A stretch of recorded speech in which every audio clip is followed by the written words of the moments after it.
Guys, what's going on? I hope you guys are having a wonderful day. My name is Dr. Boyce Watkins, and I saw something at Harvard where Harvard University just hired its first Black dean of students. Man, I applaud that. I think that's really great for him.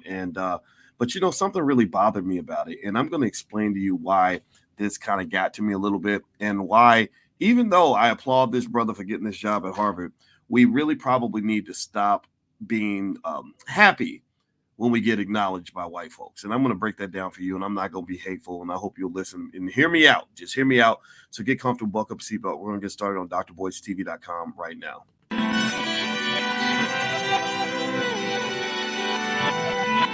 Here we are, clan the isms, cataclysm great. Our people out here struggling, trying to make it in this state. Everybody out here doing it, but we the ones too late. Now family, we the ones who gotta delegate. Get that money in the power, never be fake. Stick to cosign for 3. What did he say? Create jobs, support our own. Educate the same and buy back your home. Got 3 degrees, triple 10. 3 PhDs, now we on the CNN. DBTV, let's talk about negligence. Ignorance is bliss, but we can turn it to intelligence. Believe none of what you hear, half of what you see. Let's break it down here on Dr. Boyce TV. Here we are. Hey, what's going on, guys? Welcome to drboycetv.com, the home for intelligent Black people. My name is Dr. Boyce Watkins, and I wanted to come in and say hi to everybody. I see Bob's Job and SGT, and I'm Tez, and all of you that are coming in here, OL, shout out the city that you're from. Let me know what city you're coming from. I want to say what's up to everybody on Instagram. My Instagram is The Real Boyce Watkins. And in case you didn't know, this podcast is also on Spotify and Apple and anywhere you get your podcast. So if you'd rather listen as opposed to watch, that's always an option. I just want you guys to know that you can go to Spotify. Just look up the Dr. Boyce Breakdown and you will find me there. All right. So Stefan from St. Louis. Let's see. I see Columbia, South Carolina, ATL. I've been in ATL a lot. My wife is actually doing her speed dating event at the Black House tonight on July 22nd, if you're listening live. And she's trying to bring people together. She likes to matchmake. She believes that good people should find other good people. So you don't have to run around here dating assholes all the time, because some of y'all are dating some horrible people, just dating whatever the trash drags in, going down to waste management, looking for a man. Well, how about you go to a place where you can find some quality Black men, quality Black women, and not just judge women by the size of their booties. So that's what she does. And if you want to learn more about her speed dating event tonight, just go to boycewatkins.com. The information is all there. All right. So with that being said, let me jump in here and tell you guys what is on my mind today. So I'm in Philadelphia, right? And I'm looking out at this beautiful water, and I'm sitting there picturing, when I get a boat and just coming down this beautiful lake, and such a beautiful city. And I love this city, brotherly love and all that stuff. And I had a great time today. And I was actually driving with some NASCAR drivers, which is the scariest shit ever. We were driving go-karts. It wasn't real race cars, but it was for the Urban Youth Racing School, which does a wonderful job promoting STEM. Your kids really should know kind of what's going on in that whole industry and science and race cars and all that. It's really cool. And so I'm driving with these NASCAR drivers, just scared to death because they're so fast. They go around the turns 100 miles an hour. I'm spinning out, hitting walls and all this other stuff. And I read this article. About a guy who was just hired at Harvard. And his name was Stephen Ball. I believe Stephen L. Ball. And Stephen was hired as the first Black dean of students at Harvard University. And let me just say this. I'm going to start this from the beginning. First of all, before I move on, give me a yes in the chat if you can hear me okay. Let me know, especially on Instagram also. Let me know if you guys can hear me. Let me know if you can hear me on YouTube and all that, because I'm in a hotel room, and sometimes the Wi-Fi is a little funny. So just give me a yes in the chat so I know I'm coming through okay. So Stephen gets hired as the first Black dean of students at Harvard. And according to this article on blacknews.com, Stephen is the first Black dean of students selected by Harvard in the school's 205-year history. So in 205 years, that's 2 centuries. That's a very long time. That's your great grandmother's great, I don't know, but long time ago, 205 years ago. Let's see, what is this, 2022? 205 years ago is what, 1822. So you're talking about slavery, right? So since slavery, when they started this school, this is the first Black dean of students they've ever hired. So here's the first thing I want to say. I want to say this, and I'm probably going to repeat this just to make sure y'all don't think I'm hating on what this brother did. I'm very proud of him. I want to make it real clear. I'm super happy for Stephen. I'm very proud of Stephen. I think Stephen is deserving of this opportunity. I don't know him. I read his bio. He sounded like he's done a lot, like he's worked hard, and God bless him. God bless Stephen. So I want everybody to just say, God bless Stephen. Way to go, brother. Congratulations. Let's give him a digital round of applause. I want to make sure we know that we start off this conversation by clapping for this brother, because I don't want this to in any way come off as me saying that I'm not happy for him, or that I don't applaud him, or that I don't respect him. That is not what this conversation is all about. However, scat! It's like we're doing the NASCAR drive. Like I was on I'm in a NASCAR driving mood now, because I was mad because I was riding with this guy named Kyle Larson, who's literally the points leader in NASCAR, and he passed me up twice. So I'm really kind of mad at short white guys right now, because this guy was so fast and so good. So I was like, scat! Let's hit the brakes right quick. And let's start really having a real conversation about this. And I'm explaining to you why this bothers me, because I owe you the truth and I owe you honesty. Here's what I'm thinking about, right? Okay. Now, you guys know I was on the faculty at Syracuse University. When I was on the faculty at Syracuse University, I don't think that they had ever promoted a black person in my department. In finance, I don't know if eventually they gave tenure to a black man, but I wasn't the first one. I wouldn't want me around if I was them. I'm a little bit too black sometimes, and I tell too much of the truth, and the truth will get you in trouble, but the truth also sets you free. So if you're prepared to be free, then the truth is a wonderful thing. But if you can't handle freedom, then you probably need to stay in slavery, which means you need to keep lying and telling white people what they want to hear, or they will whoop you in your black ass. So given that I wasn't scared, I kind of said things I wanted to say, and it didn't go so well. And we had a big fight, and then I eventually moved on and, did other things like, I don't know, make millions of dollars and live my best life and marry the girl of my dreams. But who's counting? So here's the deal. I'm really getting sick and tired of us as black people feeling this need to really, really celebrate when white people decide to acknowledge us. I just am. I want to ask y'all questions. So again, with full respect to this brother for what he did, first black dean of students at Harvard. I think that's really great. But I want to ask y'all a question. Give me a yes or no in the chat. I want everybody to answer. Everybody type yes or no. Please do this. Do you think that Stephen is the only brother in history in the last 200 years that's been qualified to be the dean of students at Harvard University? Give me a yes or no in the chat. Do you believe that he is the first black man ever to be good enough for this job? Like, do you think that maybe there were other black men? Yes or no? Do you think he's the first one? Like, what do y'all think? Yes or no? Okay. I mean, because I think that it's important that we give respect to our hardworking ancestors. See, y'all, some of y'all Negroes, y'all act like new Negroes. Y'all think y'all the first one. I'm the first black person to ever be qualified to get a job as a head manager at Walmart. They ain't never hired no black idiot. You ain't the first one. Somebody paved the way for your dumb ass. Stop bragging. Stop acting like your grandparents didn't have dreams too. Stop acting like your great-great-great-great-great-great-great-great-grandfather wasn't just as smart as you, that wasn't just as capable as you, but he lived in a society that wasn't the same society that you get to live in. So stop it. Stop acting like you the first, because that's what they do. They kind of mess with your head a little bit. Like anybody ever seen this where you'll have a company like at a some I don't know, some corporation, and it'll be like 100 people in a certain department, and like one of them will be black, like one of them will be black, out of like 99 are white, and then you'll go, and maybe if you ever want to get fired, you're like the black person who comes in and says, hey, why don't you hire more black people? And then they'll say something stupid. Has anyone ever heard this where they'll say, well, we've searched high and low. We searched the whole world. We went from coast to coast and all the way to the Amazon, and we can't find one qualified black person anywhere. Qualified black people are hard to find. Anybody ever heard that? Because I used to hear that. I used to hear that when I get my PhD in finance. I can brag about this, right? I was the only black person that year to get a PhD in finance in the country. I did not find another African-American, male or female, anywhere on earth that got a PhD in finance in the year I got it, in the year 2002. So this is the 20th year anniversary since I got my doctorate. It was hard as hell, and that's what happened. And I would hear people say that. I would hear literally with a straight face some white guys say, well, we've been searching for qualified black people. We just can't find them anywhere. and I used to believe that nonsense. I used to believe that. I used to, think like a new Negro. I used to think I was the first one to be good enough. And, and I think that one thing you got to understand is that that's a sneak diss. Do y'all understand what I'm saying? That's not a compliment to you. That's a diss on you and your people. Because think about this. They've had this job, just look, using my experience when I was at Syracuse, they have this damn job that has been done by hundreds, maybe thousands of white men. Thousands of white men have done this, but they literally swear in the last 100 years that they've searched high and low everywhere. They turned over every rock, looked at every corner on the earth, and can't find one black man anywhere or black woman anywhere smart enough to do this job. That's like, they're like talking about you like you a damn monkey. Like we searched the whole world to find a monkey that could write and read, but we couldn't find none. Like that's an insult to you. That's not a compliment to you. That's not a compliment to you.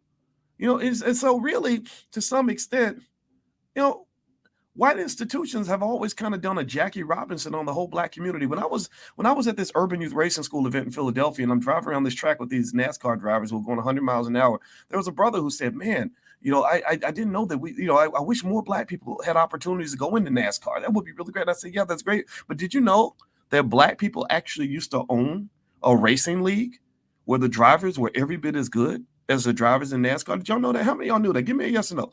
Anthony Martin, I want to give him credit for this. Anthony Martin, he and his wife, Michelle Martin, run the Urban Youth Racing School. And Anthony told me all about this whole black NASCAR. Basically black NASCAR, or the Negro leagues of racing they used to have. They didn't call it that. They called it something else. But literally, they would tour the country.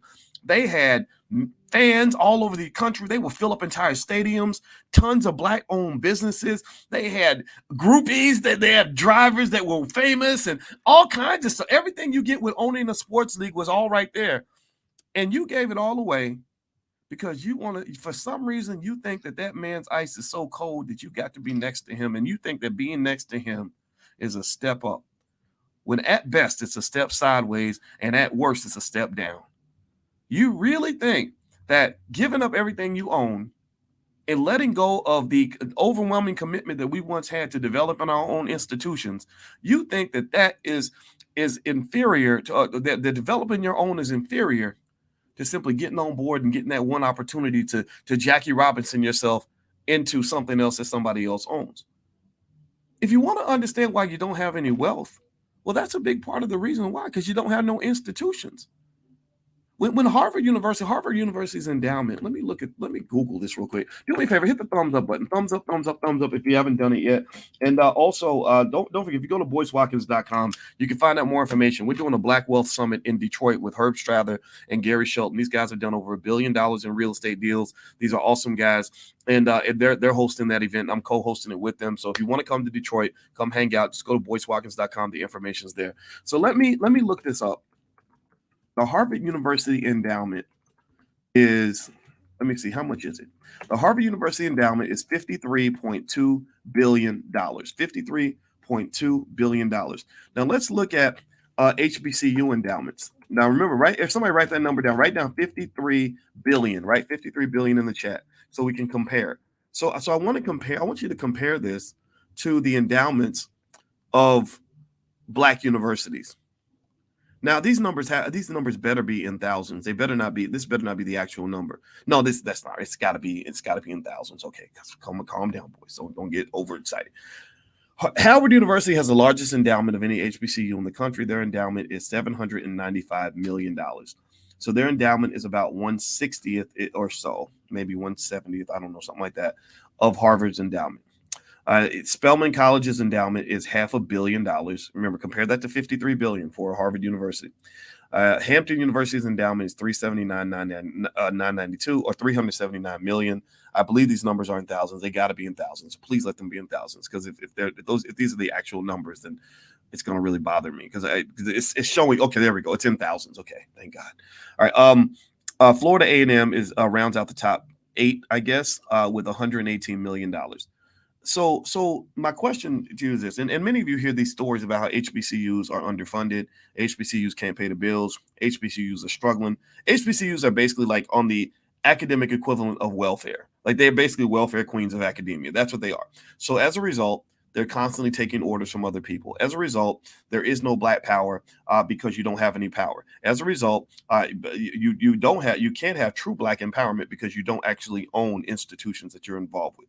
You're either knocking on a door to try to get into somebody else's institution, or somebody's labeling something as a black institution when really the people calling the shots are not actually black people. So let's just be clear. Black power will never exist until black people have real power. Let me say that again. Black power will never exist until black people have real power. Do you think that, let me ask you this, give me a yes or no. Do you think that Harvard University's $53 billion endowment, do you think that that money that they received to build an endowment that massive comes from people that have graduated who are working for other people?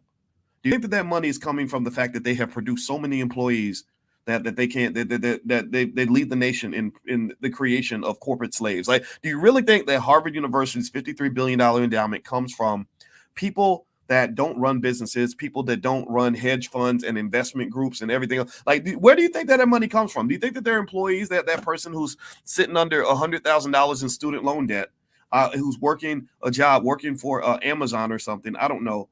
Do you think that those people are writing those big ass checks, those $1 million, $50 million, $100 million checks? Because here's the deal. Here's the deal. Look, the average black college graduate defaults on their student loans in the first 10 years. Did y'all know that the average black college graduate, half of all black college graduates default on their student loans? So they in a position to fund nothing. They can't even fund themselves, right? So I'm not making fun of you in this category. I'm not dogging you. But part of it is because you are not trained to have the right skill necessary to build true black power. See, those big $100 million checks that Harvard University is cashing on an annual basis are coming from the people that left that university and created institutions of their own. It is coming from the bosses. It's coming from the business owners. It's coming from the wealth builders. It's coming from the people sitting on billions. It's not coming from the people who went out and just got a fancy job. That people with jobs can't build a $53 billion endowment. So here's the deal. When you have institutions that supposedly represent you, and all they're doing is teaching you that the white man's ice is colder and that your job is to get up and get cozy next to him and get up under him and snuggle up underneath him and go and run his company for him, they're not giving you actual power. There is no black power if there's no black ownership. Do you understand what I'm saying? Give me a yes in the chat if you understand that until you own assets, until you own institutions, until you have resources, you will never have power. The reason I know you'll never have power is because ain't nobody ever got no power when they had to beg their pimp to give them power. Ain't no hooker gonna beg her pimp and have the pimp give her enough power for her to truly be independent. In order for the hooker to not be dependent on the pimp, she gonna have to get another profession. She gonna have to walk away. If she's still gonna be a hoe, at least she gonna have to be her own pimp. I don't know what the answer is, but literally being a hoe to that pimp is not gonna ever give her the empowerment that she truly deserves. So you will never have freedom if you ain't got no resources. And you will never have freedom if you don't have institutions. So going back to this situation with this guy, Stephen Ball, again, I want to reiterate, I have to say this over and over again because sometimes people get mad. They think, Doc, you over hating, you over attacking people. I'm not attacking nobody, man. I'm happy for this guy. I think he's great. I applaud him. I read his bio. He went to Harvard Law School. I mean, that's impressive. Good for him. Let's clap for him. We should clap for that. But I think that this idea, and I read the article in blacknews.com, and they were celebrating the fact that he was the first black dean of students at Harvard. And I said, okay, so how many years did they take before they finally acknowledged black talent for that position? 200 years. Give me a yes or no. Do you think that makes them a little racist? Do you think that makes Harvard University a little racist?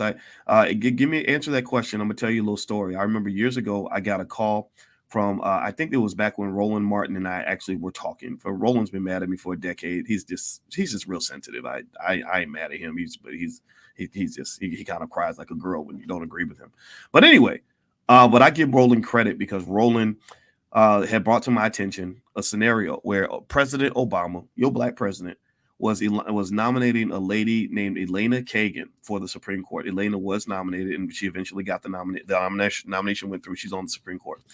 And at that time, there were a couple of black law professors who wrote a really great article where they basically said, does this woman really represent the black community? Should black people expect better? Now, when I talk to the people from the White House, They gave me the whole song and dance. They said, you know, Dr. Boyce, we know that you influence Black people, and we really want to make sure that you understand how great Elena Kagan is for the Black community. I said, oh, she is. Is she Black? Well, no, she's not Black, but she, okay, so sounds like, but wait a minute. I looked on her sheet. I saw she's Jewish. That's great for the Jewish community. She's a woman. That's great for women. She seems like she might be LGBT. That's good for them. I think that's awesome. And she went to Harvard, and I understand the power game at Harvard. I understand how they like to put these, you know, presidential and Supreme Court positions on lock. That's why a large percentage of your Supreme Court justices throughout history have gone to either Harvard or Yale. That's not a coincidence. It's not like they don't produce smart Black people at you know, or smart people, period, at the University of Texas and UCLA and all that. It's because there's a power game being played. You don't live in a democracy. You live in some sort of oligarchy or something, but it's not a democracy. But anyway, so they were telling me about this lady, and these Black law professors, God bless them, wrote a really great article where they said, if this is the best Black people can get, then we are in trouble. And they looked at her hiring record. And this lady, who was the dean at Harvard Law School, over 6 years had hired 32 people. And of those 32 people, if I'm not mistaken, 30 of them were white males. One was a white female, and one was an Asian man. During all that time, she had not hired one Black person, not even one Latino person, and not one Native American person. And I said to myself, I said, wait a minute. I said, so you trying to tell me this lady is I really am supposed to celebrate somebody who is as racist as a Klansman when it comes to excluding Black people? Literally, David Duke and the KKK couldn't have a hiring record worse than that, because you can't go lower than 0. And I said, what's really fascinating to me, and I said this to the guy from the White House. They didn't want to talk to me after that. I guess, I don't know, maybe they realized I couldn't be bald, or I wasn't going, like, I don't care that Obama's kids are cute and all that. I think they're great, but I mean, you're not going to get my support because of that. You got to bring some substance, man. And I remember I said, why am I the radical man? Why am I considered the radical crazy one when I literally see nothing about this lady that Black people should celebrate? This lady's hiring record shows she is a racist.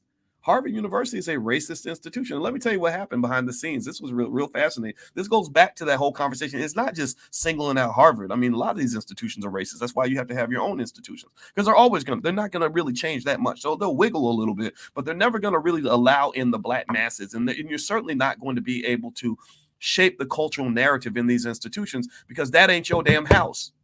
I'm not even mad at them for wanting their culture to be represented in their institution. I'm not mad at that. The reason I'm not mad at that is because in my house, you can't come in my house and move around the furniture.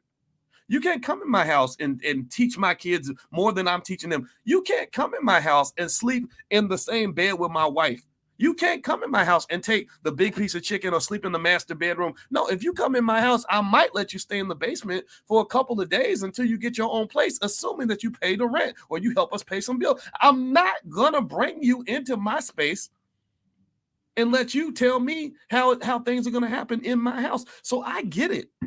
I sound like I'm mad at white people. White people get really nervous. They think that I don't like them. And I said, no, I love Black people. Me loving Black people does not mean I have to hate you. I'm not going to waste my time hating you, because it's not your responsibility to empower Black people. It's Black people's responsibility to empower Black people. So let's go back to Elena Kagan. Let me finish that story so we can make sure we get it all the way to the finish line here, because y'all know how I get. My ADHD kicks in and I start talking all over the place.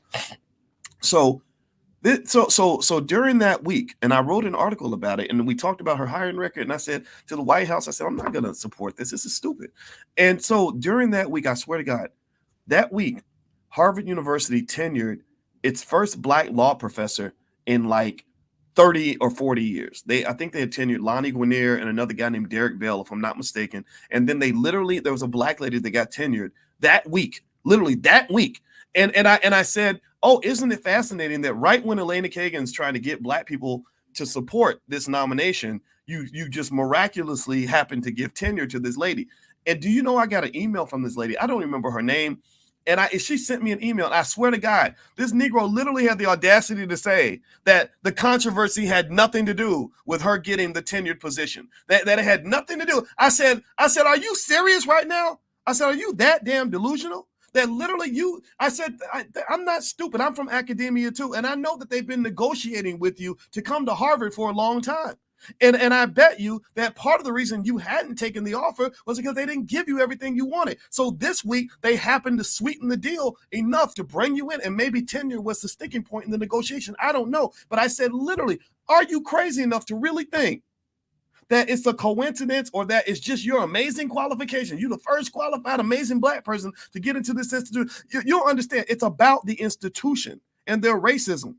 And really, I would even go as far to say is that they don't really want your Black ass there.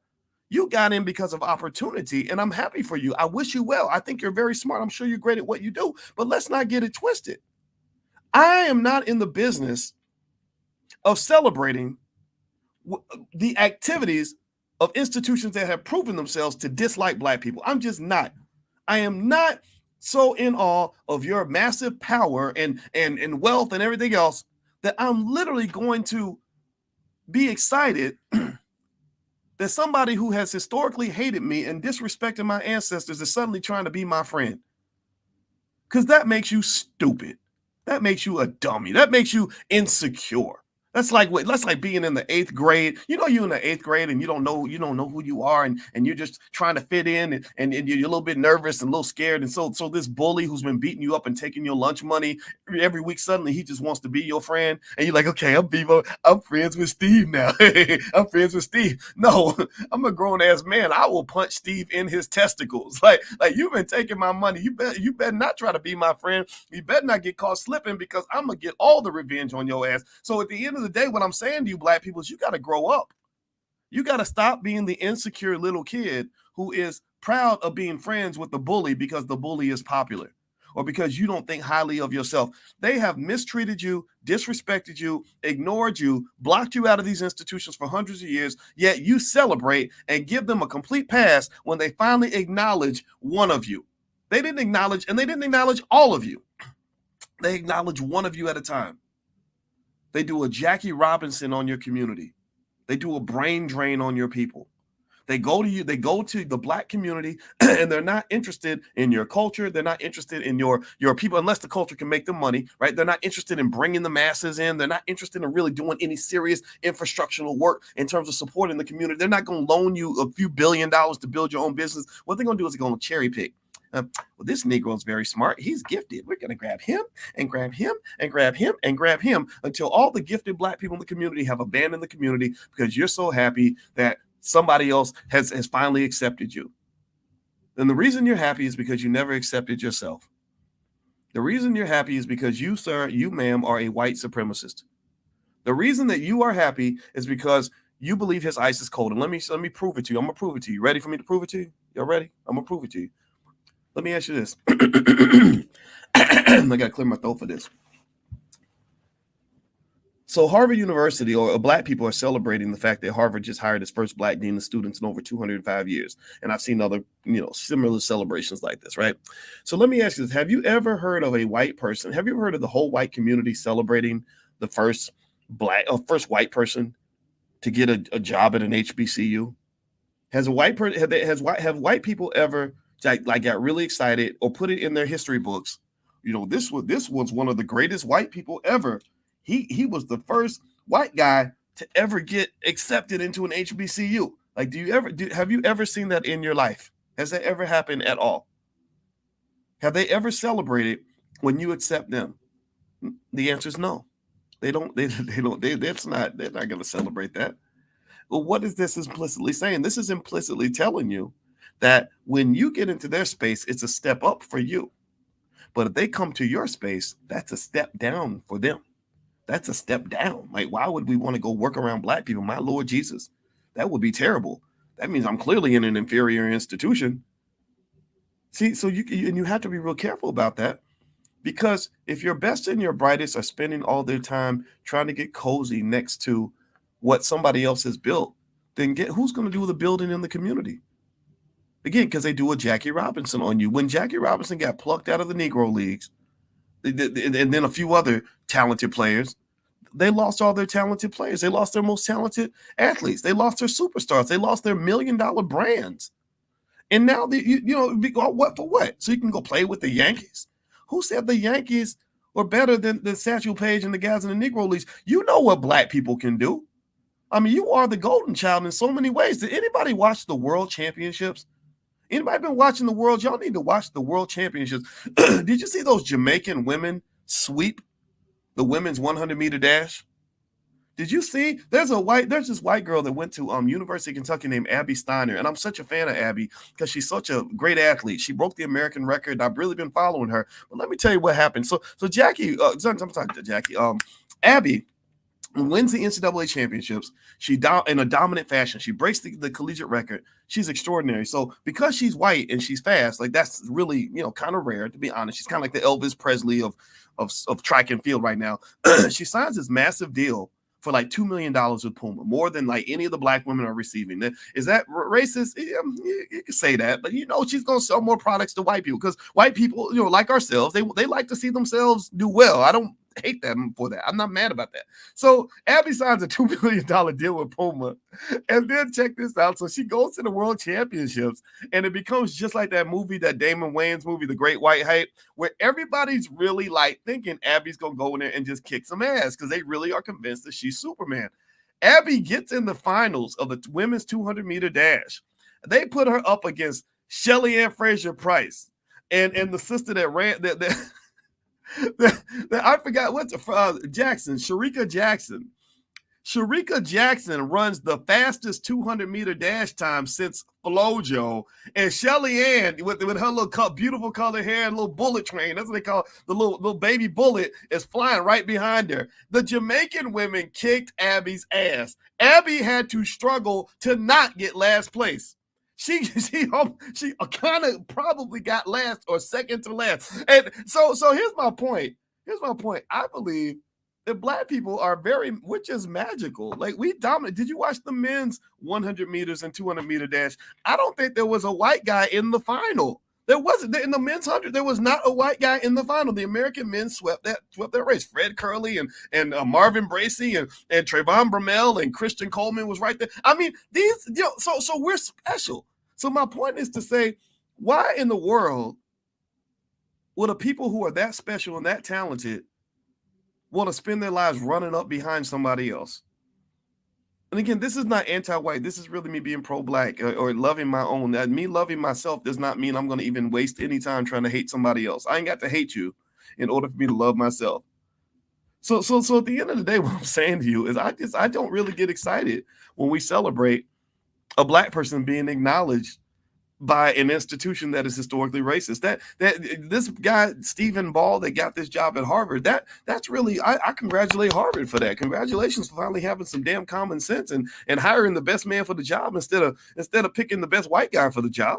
Good for you. We'll let you borrow him. We'll allow you to use that guy. But guess what? We got a whole bunch of geniuses that ain't trying to go get a job at Harvard. That ain't trying to go out here and sit up under somebody else. They're trying to build their own. They are starting businesses in their communities. They are building wealth with their families. They are educating their own children. They are doing things that are going to allow black people to have extraordinary achievements in the next generation and beyond. Because one of the things that people don't understand is that this wealth journey, I can sit here, I'm a finance guy, right? I could tell you everything you need to know about wealth and stocks and real estate and all these other asset allocation. I can tell you all of that, but none of that means anything if you don't have self-esteem. None of that means anything if you have bad cultural values. That's why I talked to you guys about what's going on with your music. I met a great brother. What was his name? It was something Edwards Jr. He's a violinist, and he's actually the first violinist for the Air Jordan brand, which means that his music is really cool. And I don't have his name in front of me. Gosh, I wish I had his name. But he was a great guy, and we were talking about how music has a frequency, and the frequency affects how you just see the world. And I thought about that because I was riding with my Uber driver, and my Uber driver was playing like Lil Durk and this music that's like I'm gonna kill the bitch and I'm gonna stab a nigga, I'm gonna shoot somebody today. And I'm like, man, if I'm listening to this all day, that's gonna really affect my psyche. And I don't think black people understand that the people who run this music industry are doing everything they can to keep you on such a low vibrational frequency that you never know your greatness. You never find your greatness.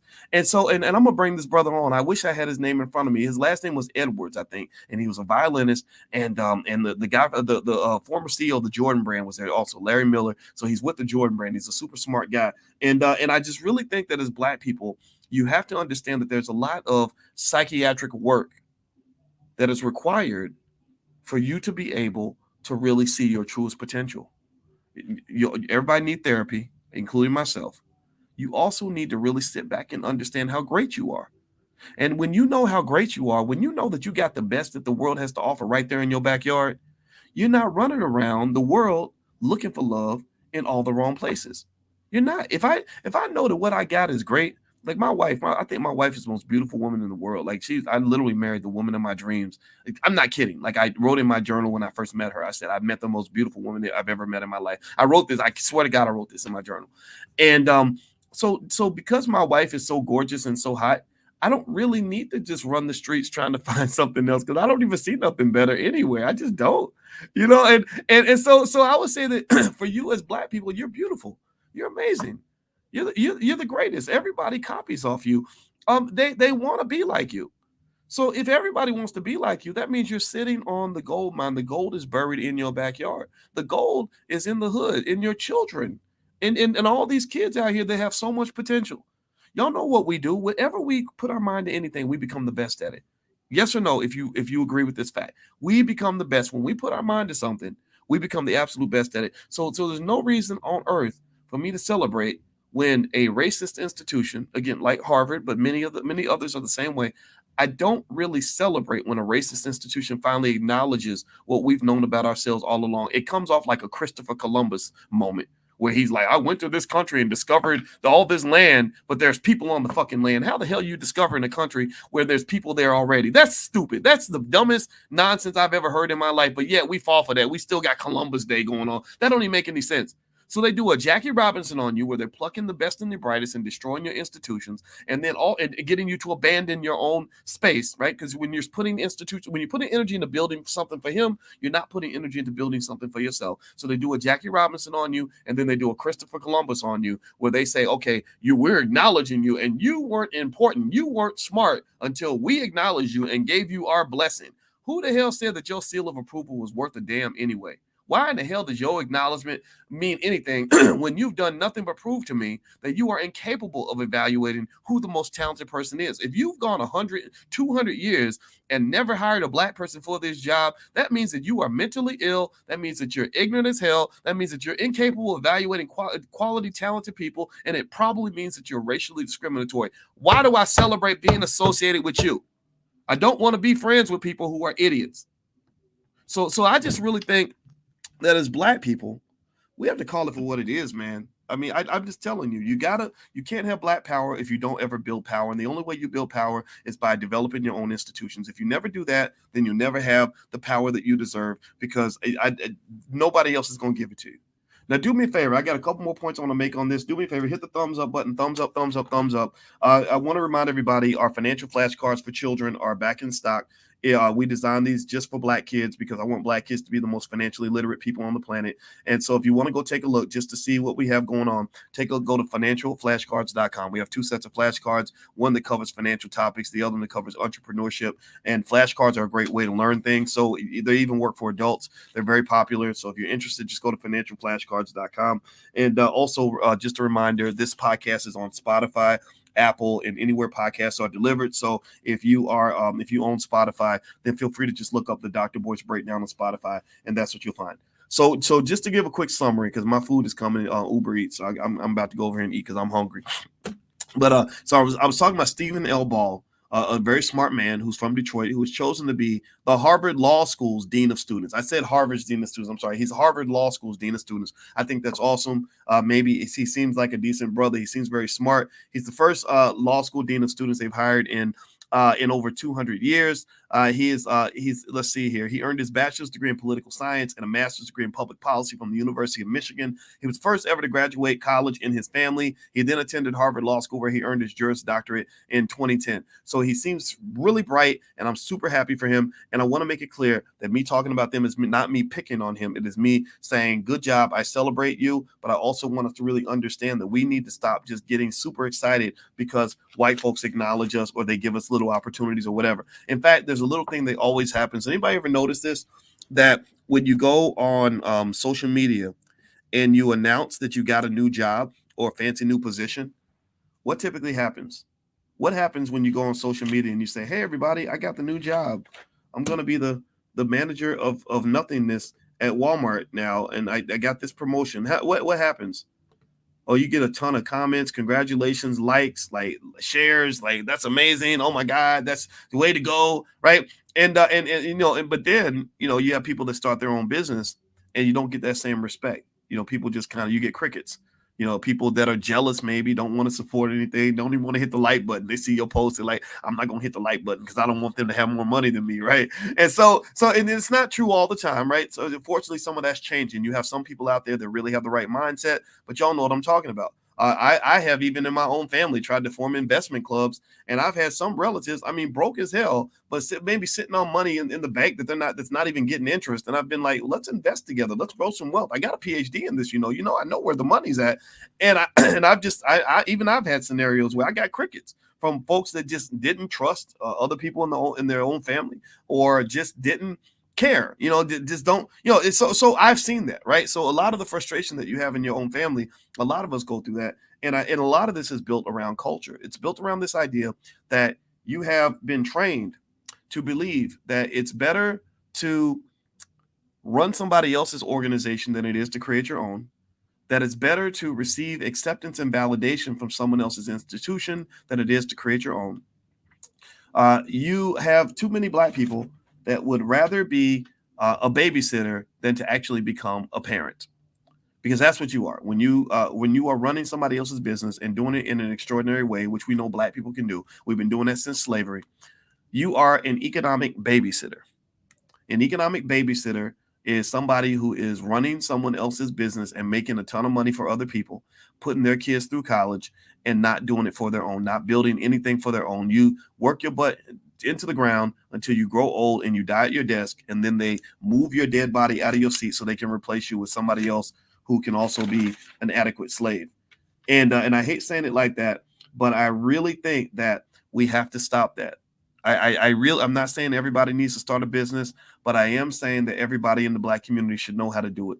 I'm also saying that you really have to sort of let go of whatever it is that you think you're learning in school, whatever you're learning in college. We must also learn economics and learn group economics and understand ownership and power as a key to power in this country. If you do not understand that, then you will never have power. You will always be begging. You're always going to be frustrated. You're always going to be mad.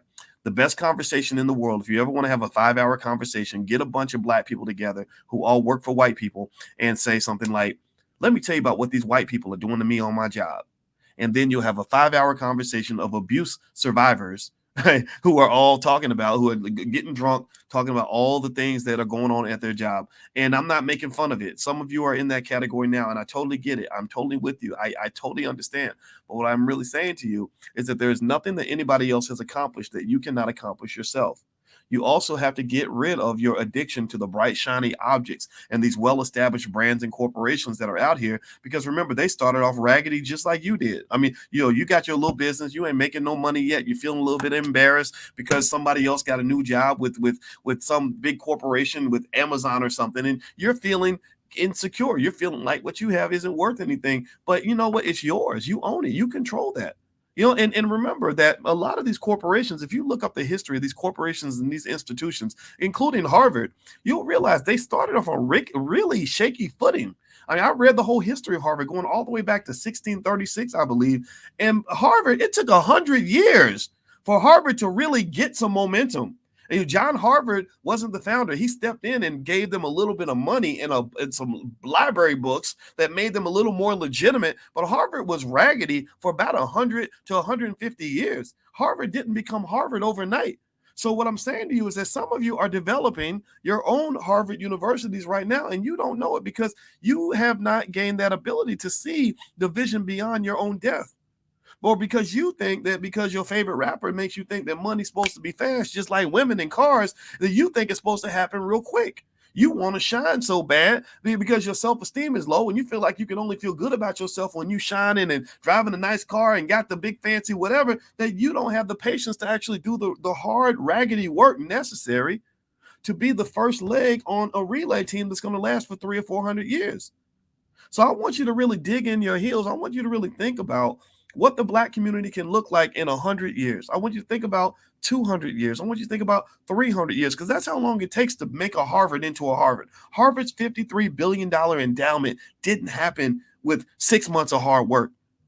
They went through 100 years of raggediness before they even began to even look like a university, based on what I've read about their history. So overall, what I'm saying to you is that in our community, we have to have some new value systems. We have to get rid of terms that I hear far too often, terms that make me sick. I'm gonna tell you, I'm be honest with you. I'm probably gonna offend somebody, so I hope I can say this and still be loved. But I swear to God, when I hear terms like diversity and inclusion, I want to vomit. Just in case you want to know, if you ever say those terms to me in public, I'm probably throwing up in my own mouth and pretending like I'm okay. I'm gonna put some gum in my mouth because my breath will stink, because I just vomited in my own mouth. I hate terms like diversity and inclusion. It don't mean anything to me. It's like, it literally, my brain, I give you a blank stare when you say those things. First of all, corporations are typically lying about diversity. They just all say it because it sounds good. And then inclusion, I'm like, included in what? Like, what does that even look like? And what it sounds to me is, it sounds like you're giving me a handout. It sounds to me like you're saying, hey, if you act good and you behave, we might include you in something that's going to make you better than what you already are. We're going to validate you. We're going to give you a chance. I'm not a little boy. I don't want you to give me a chance. I don't want to be the person who receives an opportunity. I want to be the one who creates one. I don't want to be an economic slave. I don't want to be an economic soldier. I don't want to be an economic beneficiary. I want to be an economic God. An economic God is a person, because we got God inside of us. I believe the Black man is part God. I believe that we have some stuff inside of us where, when we are really at our best, when we are really operating on the highest frequency, when we are really focused and really determined, we gain that ability to manifest and create opportunities and possibilities where there are none. And Black women have that same ability. One example of it is when you see these single moms that know how to somehow feed a whole family when they got $18 in the bank account. You literally create something out of nothing. That's your water into water into wine moment, where you're able to literally manifest something because you either have the necessity and the urgency to do it, or you have such a hunger and insatiable desire to get it done that nothing is going to stop you. So what I'm saying to you is that at the end of the day, I want your children to be economic gods. What does an economic God look like? Well, let me show you what an economic God looks like. And that's how we're going to end this conversation. An economic God is something that's very familiar to you, because the white man has always been your economic God. Think about this. You go to church and you get your little Bible because you're stressed out financially. Everybody's stressed out financially. Everybody has financial anxiety. My wife is a therapist, and we talk about the anxiety and stuff all the time. And it's just all over the place. We're just traumatized like crazy.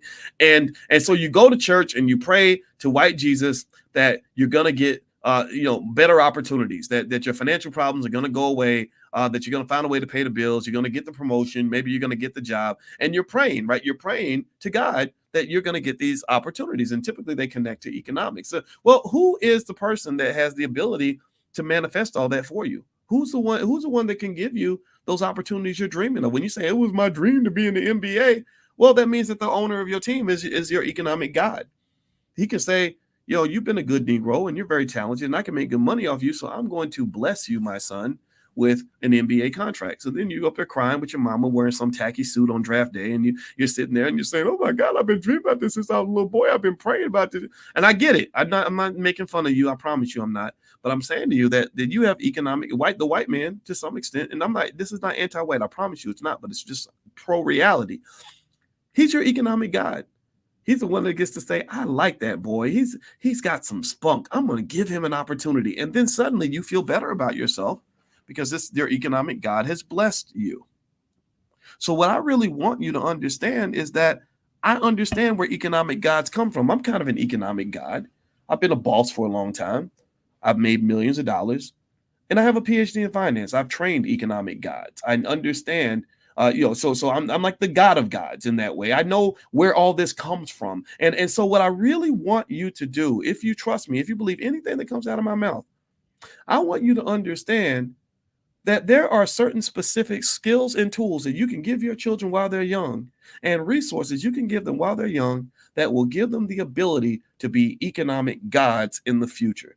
It might be hard to do for yourself if you're a little older and maybe it's going to take time. But if you really have a vision and you commit to that vision and you give your children just a few things, if you give them some skill, right? Make sure they understand how to build wealth as well as they know how to dribble a basketball and throw a football. They understand that owning real estate is better than renting. They understand that running the business is better than actually just working for other people for the rest of your life. They understand that being a producer is just as important, if not more important, than being a consumer. Basic things like that.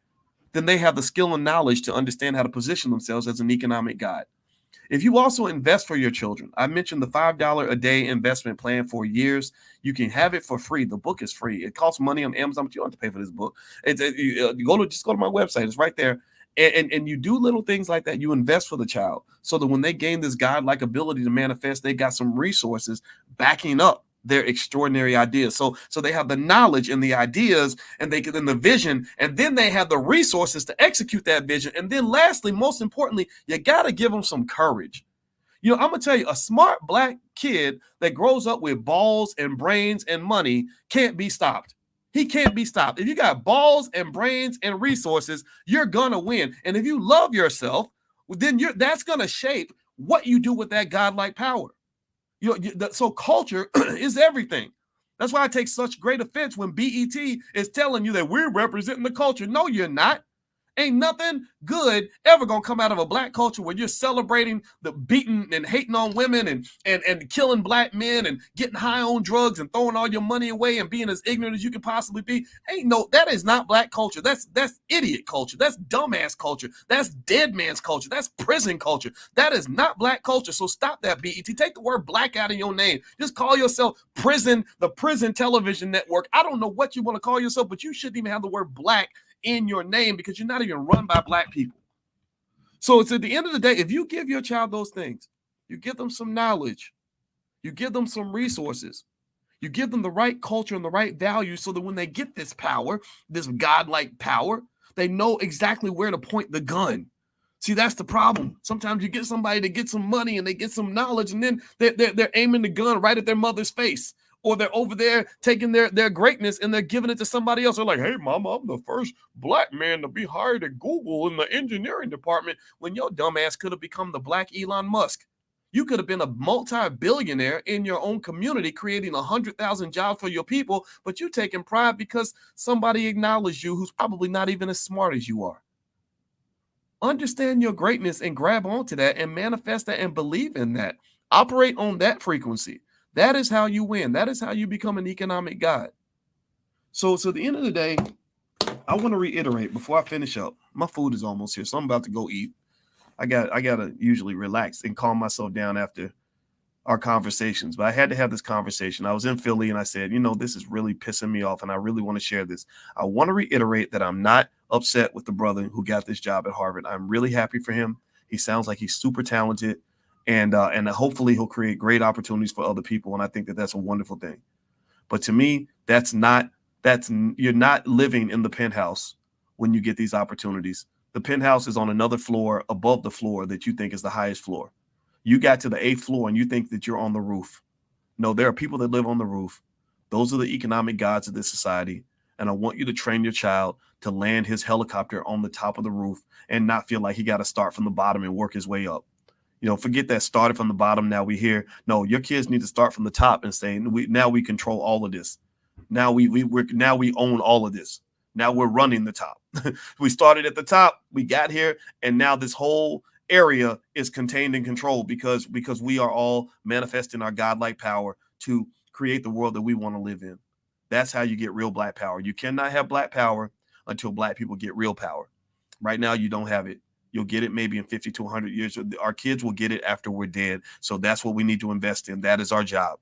Give me a yes in the chat if you understand what I'm saying. Give me a yes if you agree with any of this, and give me a yes if you're going to do something different. I want you to consider doing something different in your life or in the lives of your kids as a result of this conversation. Because if you don't change something, if you don't make that move, then all this conversation was a waste of everybody's time. It was a waste of your eardrums. It was a waste of my voice. And I'm not here to waste time. I'm here to actually see if we can be effective as a people because I know that we have it in us.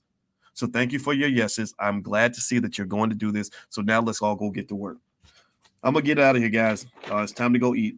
And once again, I want to remind you, if you go to BoyceWatkins.com, There's a lot of stuff there. The Black Wealth Builders Summit is happening in Detroit, July 29th through the 31st. Herb Strather and Gary Shelton, two great guys two amazing OGs who've done over $1 billion in deals, are going to be co-hosting that with the Black Business School. Also, with the financial flashcards, you can actually take a look at those on my website as well. And there's some other stuff going on, but I can't remember everything right now. So I'm going to let you guys go, and it was great to see you, and I will be back again soon. So God bless you, love you, and take it easy. Talk to you later. Peace.